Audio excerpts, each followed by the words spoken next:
After a forehead lift, you need to keep the healing incision moist with bacitracin or Aquaphor. Don't use anything with Neosporin.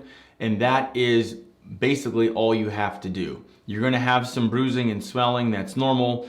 I normally do not have to put a drain in a forehead lift because the area of elevated skin is rather small compared to other brow lift techniques. So there's usually no need for a drain.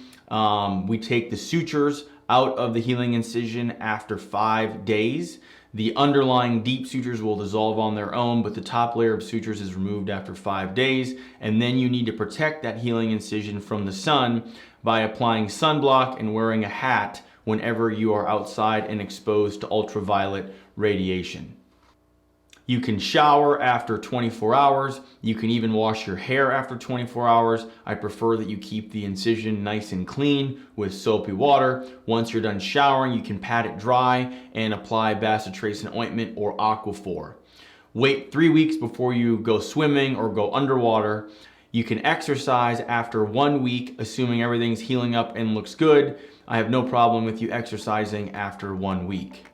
To learn more, check out our website where you can upload your photos and concerns as a virtual consult. You can also check out our price estimator to get pricing information for all the various procedures we offer.